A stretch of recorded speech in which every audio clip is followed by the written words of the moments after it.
بسم اللہ الرحمن الرحیم۔ البقرہ۔ اللہ کے فضل و کرم سے آیت نمبر 196۔ اعوذ باللہ من الشیطان الرجیم، بسم اللہ الرحمن الرحیم۔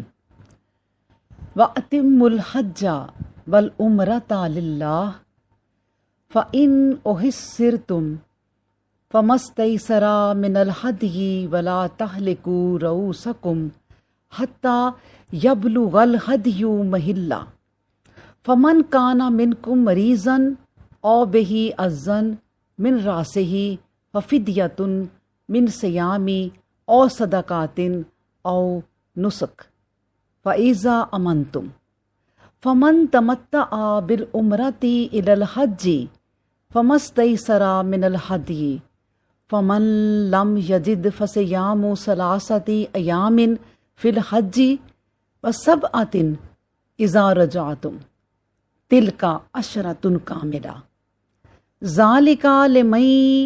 ذَلِكَ لِمَنْ لَمْ يَكُنْ أَهْلُهُ حَاضِرِ الْمَسْجِدِ الْحَرَامِ وَاتَّقُوا اللَّهَ وَاعْلَمُوا ان اللہ شدید العقاب۔ لفظی ترجمہ سن لیں۔ وَأَتِمُّوا اور پورا کرو، الحج حج کو، والعمرۃ اور عمرہ کو، للہ اللہ کے لیے، فَإِن پھر اگر، احصرتم گھیر لیے جاؤ تم، یعنی روک لیے جاؤ تم، فما تو جو استیسرا میسر آئے، من الہدی قربانی سے، یعنی وہ کر لو، ولا اور نہ تحلقو تم مڈواؤ، رؤوسکم اپنے سروں کو، حتیٰ یہاں تک کہ یبلغا پہنچ جائے الہدی قربانی، محلہ اپنی حلال گاہ کو، یعنی جہاں قربانی کرنی ہے، فمن تو جو کوئی کانا ہو منکم تم میں سے مریضاً مریض، او یا بہی اسے اذن تکلیف ہو، من راسے ہی اس کے سر میں، ففدیۃ تو فدیہ دینا ہے، من صیامی روزوں سے، او یا صدقاتن صدقے سے، او یا نسک یعنی نسکن قربانی سے، فَإِذَا پس جب، امن تم امن میں آ جاؤ تم، فمن تو جو کوئی تمتع فائدہ اٹھائے، بالعمراتی ساتھ عمرہ کے، الی الحج حج تک، فما تو جو بھی استیسرا میسر ہو، من الہدی قربانی سے وہ کر لو، فمن پھر جو کوئی، لم نہ یجد پائے، فصیام تو روزے رکھنا ہے،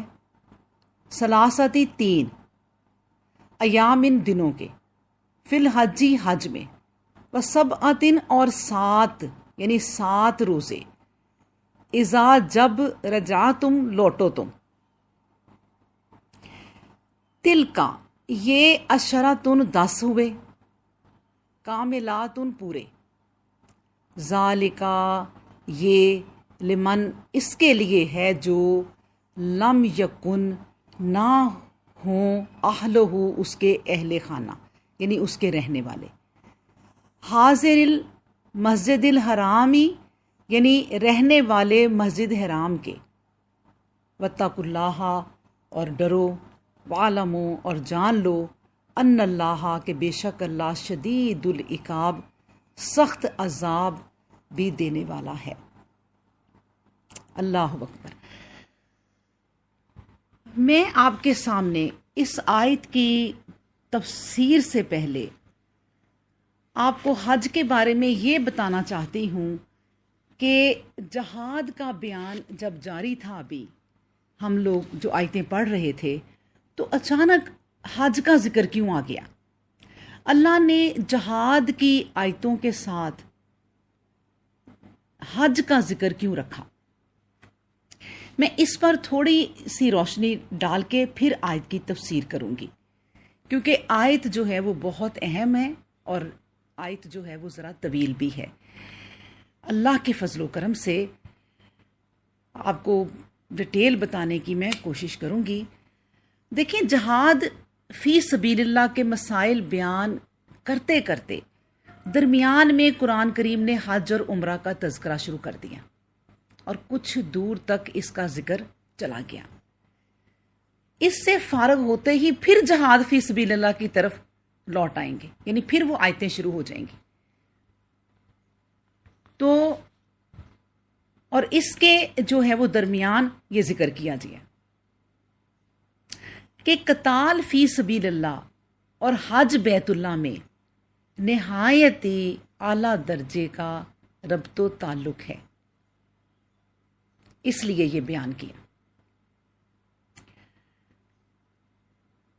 مگر اس ربط کو معلوم کرنے سے پہلے تمام اعمال اسلام پر ایک سرسری نظر جو ہے وہ ڈالنی چاہیے۔ اب دیکھیں کہ نماز اگر ہم دیکھتے ہیں، نماز ہر مسلمان مرد عورت پر لازم کر دی گئی کہ جنگی خدمت ہر فرزند اسلام کے لیے ادا کرنا ضروری ہے۔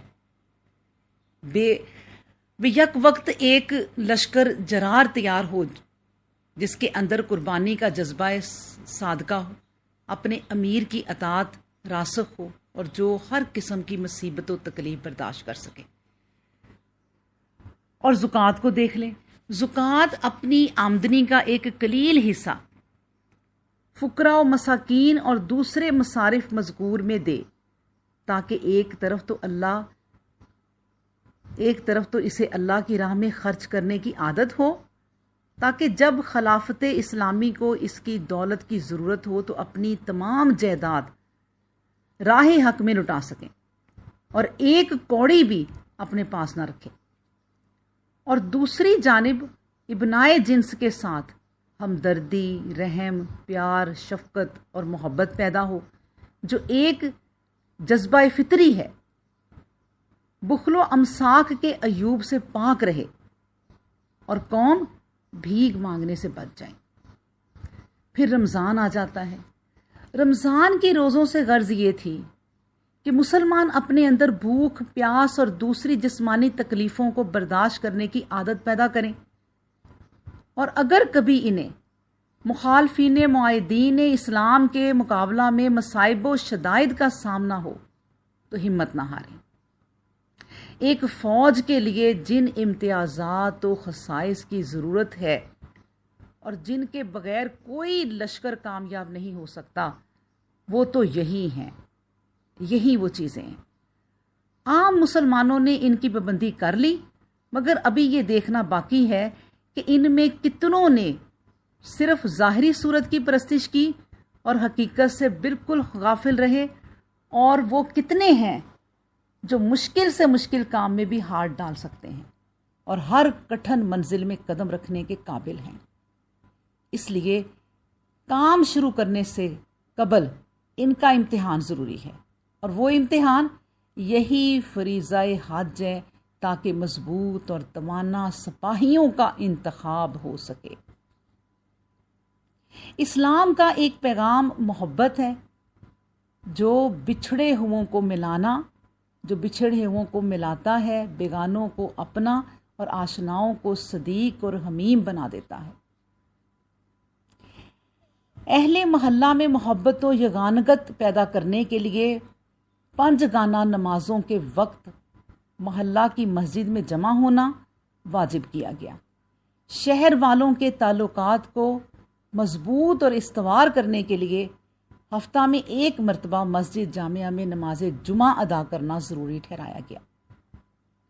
اہل شہر اور قرب و جوار کے دیہات کے رہنے والوں میں تعارف اور شناسائی کو پیدا کرنے کے لیے سال میں 2 بار عید کی نماز قائم کی گئی، اور آخر کار عالم اسلامی میں رابطہ دین و مذہب مضبوط تر کرنے کی خاطر مختلف قوموں، مختلف نسلوں، مختلف زبانوں، مختلف رنگوں اور مختلف ملکوں کے رہنے والوں پر عمر بھر میں ایک دفعہ حج بیت اللہ فرض کیا گیا کہ دین واحد کی وحدت میں سب کے سب جو ہیں وہ شامل ہو جائیں۔ اللہ اکبر۔ اب حج کے احکام ملاحظہ ہوں، ذرا دیکھیں کہ ان کو جنگ کے ساتھ کس قدر شدید مناسبت ہے، جو میں آپ کے سامنے بیان کرنا چاہتی ہوں۔ نمبر 1 پر تو یہ ہے کہ تمام حاجیوں کو آپ غور کریں کہ سادہ بن صلہ لباس پہننا پڑتا ہے، جس سے یہ ظاہر کرنا مقصود ہے کہ ایک ہی رسول، ایک ہی قرآن کریم اور ایک ہی قبلہ پر ایمان رکھنے والے ایک ہی صورت، ایک ہی لباس، ایک ہی سطح پر نظر آئیں اور ایک ہی نغمہ اور ایک ہی ان کی زبان پر ورد ہو۔ چشم ظاہر بین کو، یعنی جو آنکھیں رکھتے ہیں، ان کو ان اتحاد ظاہری اور معنوی رکھنے والوں کے اندر کوئی ظاہری اختلاف محسوس نہ ہو۔ یہ اللہ کا شکر ہے، یہ سب کے سب اسلامی فوج کے سپاہی ہیں اور فوج میں یونیفارم ہونا ضروری ہے۔ نمبر 2 بات، ان لوگوں کو ایک خاص قانون کی پابندی کرنا پڑتی ہے۔ سر منڈانا، ناخن کتروانا، شکار کرنا اور عورتوں سے تعلق خاص پیدا کرنا ممنوع ہو جاتا ہے۔ اگر کوئی شخص ان کا مرتکب ہو تو اسے جرمانہ ادا کرنا پڑے گا۔ پھر نمبر 3، ایک شخص نے نبی کریم صلی اللہ علیہ وآلہ وسلم سے دریافت کیا کہ حج کسے کہتے ہیں؟ آپ صلی اللہ علیہ وآلہ وسلم نے فرمایا کہ عرفات میں جانے کا نام حج ہے۔ جو شخص تمام ارکان حج ادا کرے اور میدان عرفات میں حاضر نہ ہو تو اس کا حج نہ ہوگا۔ گویا جس طرح آج تم خدائے واحد کی غلامی کا اظہار کرنے کے لیے اس میدان میں آئے ہو، آئندہ جب کبھی مسلمانوں کے خلیفہ کو کسی میدان جنگ میں اعلیٰ کلمۃ اللہ کی خاطر اجتماع کی ضرورت ہو تو اسی طرح عزیز و قریب، وطن و دیار اور مال جائیداد کو چھوڑ کر حاضر ہو جانا۔ اس میدان کی حاضری ایک طرح کی فوجی نمائش ہوگی کہ کس قدر لوگ جنگ کے لیے تیار ہوتے ہیں۔ پھر ہر حاجی کے لیے ضروری ہے کہ جب حج کو روانہ ہو تو اپنا زادے راہ لے کر جائے تاکہ دوسروں کے لیے وہ بار دوش نہ ہو جائے، یعنی بوجھ نہ بن جائے۔ ایسے ہی ہر مسلمان کے لیے ضروری ہے کہ وہ جہاد کی تیاری میں مصروف رہے اور ہر قسم کا ضروری سامان حرب اپنے پاس رکھے۔ پھر اگلی بات، ارکان حج سے فارغ ہو کر اپنی طاقت کے مطابق جانور ذبح کرے تاکہ معلوم ہو کہ ہم خود بھی رب ذوالجلال والاکرام کے نام پر قربان ہونے کو تیار ہیں۔ یعنی اللہ سبحانہ و تعالیٰ فرماتا ہے لن ینال اللہ لحومھا ولا دماؤھا ولکن ینالہ التقوی منکم۔ یاد رکھو کہ اللہ تک ان قربانیوں کا نہ تو گوشت پہنچتا ہے نہ خون، اس کے حضور جو کچھ پہنچ سکتا ہے وہ تو صرف تمہارا تقوی ہے، یعنی تمہارے دل کی نیکی ہے۔ اللہ اکبر۔ اور یہ بھی یاد رکھیں کہ حج میں 3 چیزوں کی ممانعت ہے۔ ایک، بے حیائی کی باتیں اور ناشائستہ کلام، ناشائستہ باتوں سے اپنے بھائیوں کو مخاطب نہ کرنا۔ لڑنا جھگڑنا، اس میں تعلیم دی گئی کہ جب مسلمانوں کا لشکر ایک جگہ پر جمع ہو تو اسے ان باتوں سے پرہیز کرنا چاہیے تاکہ آپس میں اختلاف نہ ہو۔ اللہ اکبر۔ ایک مرکز پر اجتماع سے مقصد یہ تھا کہ ان میں عالمگیر اتحاد و اشتراک پیدا ہو، شوکت اسلام کا اظہار ہو۔ تو جب فرزندان اسلام ان تکالیف و شدائد کو برداشت کر لیں گے تو کوئی قوم ان کا مقابلہ نہ کر سکے گی۔ یہ پریکٹس ہے، حج جو ہے یہ ایک زبردست پریکٹس ہے جنگ کی۔ وہی حزب اللہ ہوگی جس کی فلاح کامرانی کا وعدہ لسان الہی نے کیا ہے، فَإِنَّ حِزْبَ اللَّهِ هُمُ الْغَالِبُونَ۔ پھر حج اگر مقصد اصلی ہو، اس کا مقصد اصلی ہو اور پھر تجارت بھی کر لے تو جائز ہے۔ ایسے ہی جہاد فی سبیل اللہ میں قانون الہی کی بلندی و برتری تو اصلی مقصد ہو. اس کے بعد اگر مال غنیمت بھی مل جائے تو کوئی حرج نہیں. اللہ اکبر. یہ حج کے جو ہیں وہ آپ کے سامنے میں نے کچھ جو ہے وہ باتیں رکھی ہیں جو جہاد میں اور حج میں لازم ہیں اور ملتی جلتی ہیں. اب میں آپ کے سامنے وہ تفسیر بیان کرتی ہوں جو ہم نے آیت پڑھی ہے. اللہ اکبر.